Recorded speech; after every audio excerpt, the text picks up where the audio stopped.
Eels, the animal that science still can't explain. Because nobody knows how they make babies. Dissect an eel and you won't find sex organs. No eggs. No reproductive system. Nothing. Yet somehow, new eels keep appearing. For centuries, scientists have tried everything. Hormones for females? Didn't work. 1,000 eels in a tank in France? They just ate each other. Underwater microphones to catch eel mating sounds? Silence. So researchers tried a new plan, track them to their spawning grounds. They fitted eels with transmitters and set them loose. But the devices slipped off, or the batteries died. Finally, one eel was tracked all the way to the Bermuda Triangle. And here's the shocking part, every single eel on Earth is born in one place, the Sargasso Sea, inside the Bermuda Triangle. But what they're actually doing down there? Still a mystery. Scientists collected 7,000 eggs from the seafloor, and not a single one belonged to an eel. So to this day, the love life of eels remains one of nature's strangest unsolved secrets. His name was Oscar, a tiny Mauser on the massive Nazi battleship Bismarck. When the ship went down with over 2,000 men, only 16 survived, and somehow, this little cat was one of them, floating on a plank like he owned the ocean. Rescued by a British destroyer, Oscar instantly changed teams, but a few months later that ship got torpedoed too. And guess what? There he was again, soaking wet, clinging to another piece of wood like it was no big deal. Sailors started calling him Unsinkable Sam, their furry good luck charm. So they placed him on a third ship, the HMS Ark Royal. And you won't believe it, that ship sank as well. And Sam? Still alive, still on a plank, still unbothered. At that point everyone agreed. This cat wasn't lucky, he was luck. So they retired him from sea duty, letting him spend the rest of his days doing what he did best, catching mice and refusing to sink. Did you know that one creature on this planet is biologically immortal? It's not a god or an alien. It's the lobster. Think about it. If nothing eats it, it doesn't just get old. It keeps growing, getting bigger. Forever, that's how we got Big George, a giant specimen who was at least 140 years old. It should be impossible, but here's the catch. The one thing that kills a lobster is its own immortality. Their soft body gets too large for their shell, so they have to molt. And every time they shed that armor, it takes more energy. Eventually, they reach a point where the effort to live is just too much, and they simply collapse and die. Okay, so how does it work? How does their body ignore time? Look at a human cell, 40 divisions, and it surrenders. Done. Lobster cells are different. They never quit. The secret is held in these tiny things on your chromosomes called telomeres. Every time a cell splits, these telomeres are clipped short until the cell simply can't copy itself. But the lobster has a unique key, an enzyme called telomerase. This enzyme heals the damage. It lets their cells replicate infinitely. Their lifespan is limitless. These ocean animals don't just survive, they push biology to its limits. The octopus can regenerate an entire arm, complete with muscles, nerves, and even partial memory control.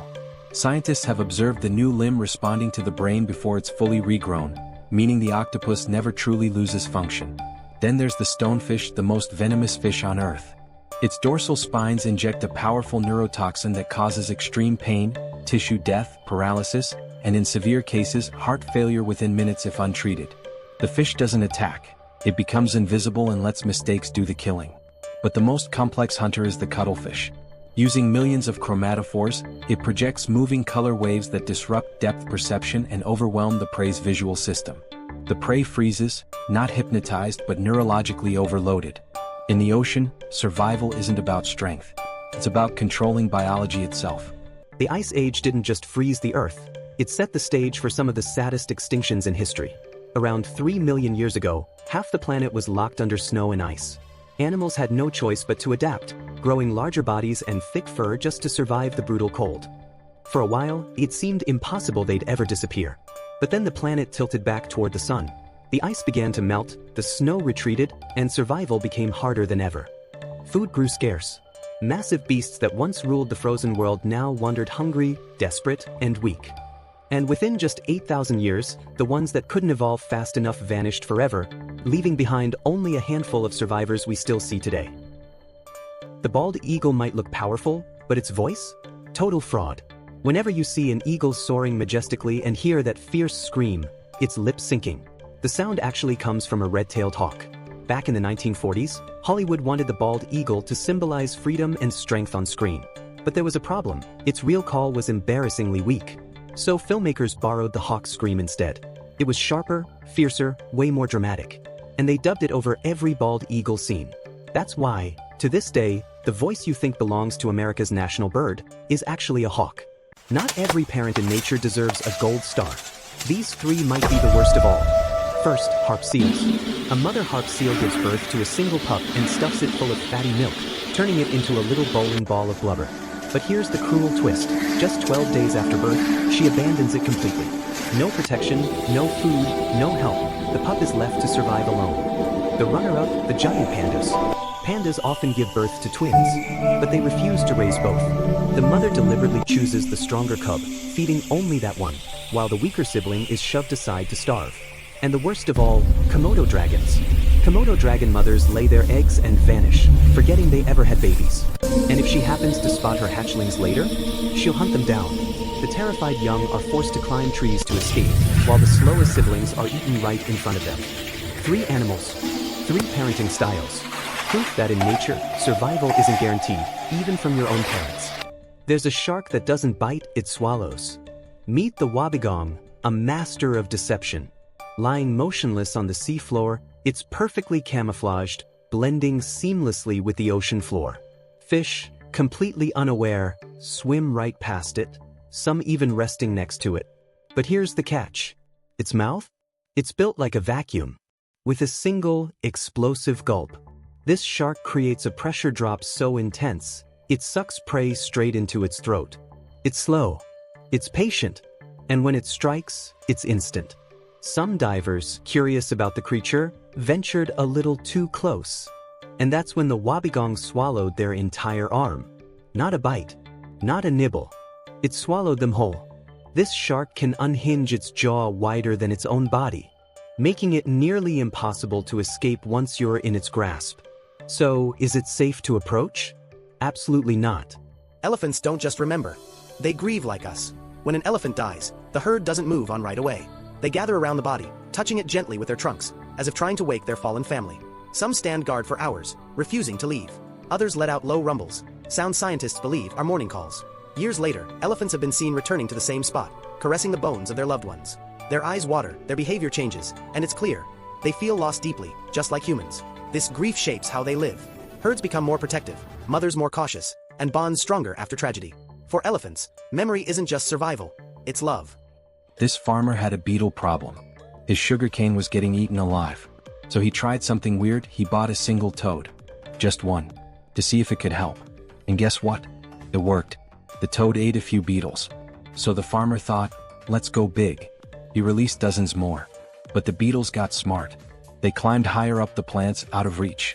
The toads got hungry and left. Here's the real problem. These toads weren't local. They were imported, and they're toxic. Like deadly toxic. They release a poison called bufotoxin. Even their eggs and tadpoles are lethal. Native animals tried to eat them, and died. With no predators, the toads exploded across northern Australia. They poisoned water tanks, killed pets, and in some tragic cases even worse. Native animals, pets, even people, all affected by one decision. Nature always fights back in unexpected ways. Pandas look cute and cuddly, but evolution completely trolled them. Female pandas only ovulate 2 days a year. Missed that tiny window? Too bad. Wait until next year. And the males? So clueless that zookeepers literally show them panda adult videos just to teach them how to mate. Even then, their sperm quality is awful. Nature basically set them up to fail.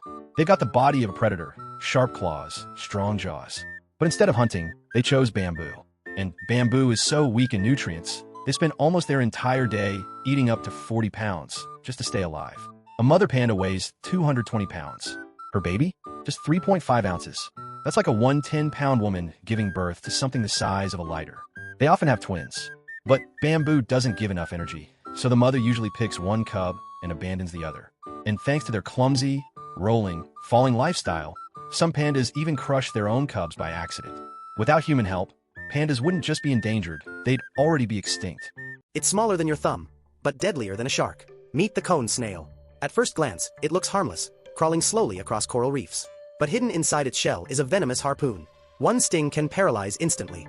Scientists call it the cigarette snail, because if it hits you, you won't even have time to finish a cigarette before collapsing. What makes it terrifying? Its venom is so powerful it can kill a human in minutes. And there's no antidote. Victims describe it as drowning while still on land, their muscles frozen as the toxin spreads.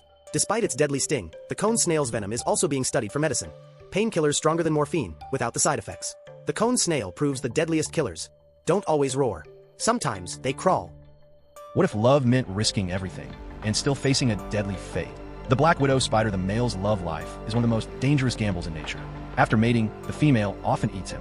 But here's where it gets wild. Before mating, the male presents her with a gift, a wrapped insect, hoping to distract her long enough to escape. But even if he succeeds, he may still die. In some species, the male's sacrifice isn't accidental. He intentionally offers himself up to ensure the female's survival.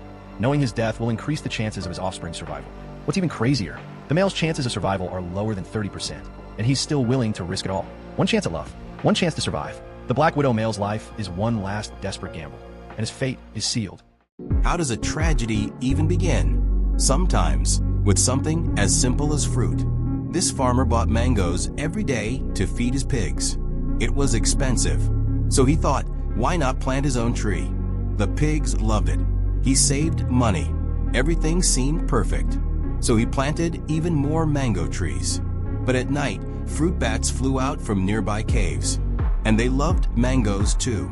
Just a few bites, and half-eaten fruit littered the ground. The next morning, the pigs ate those mangoes and slowly got sick. One by one, they began to die. No one knew why. Desperate, the farmer cleaned up the carcasses himself. But in the process, he inhaled something deadly. The Nipah, a disease that attacks the brain. It never spread worldwide. But if it had, the outcome would have been catastrophic. Because Nipah kills nearly 9 out of 10 people it infects. All from a simple idea, planting mango trees. Most animals run from fire.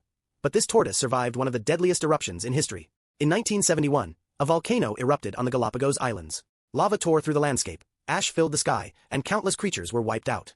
But one giant tortoise was found alive, crawling slowly across the scorched earth. How did it survive? Its shell acted like armor, shielding it from falling debris. Its slow metabolism allowed it to endure days without food or water while the island burned. And when the ash settled, the tortoise kept moving, step by step, across the blackened ground. Scientists were stunned. Against all odds, this ancient survivor endured what faster, stronger animals could not. For the tortoise, survival isn't speed, it's patience. What happens when animals get addicted to opium? In central India, farmers grow opium poppies under special licenses. Everything was fine until parrots showed up. At first, they thought the pods were fruit.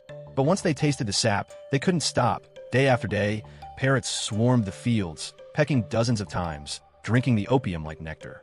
Farmers tried scarecrows, gunshots, even small explosives. Nothing worked. The parrots were hooked.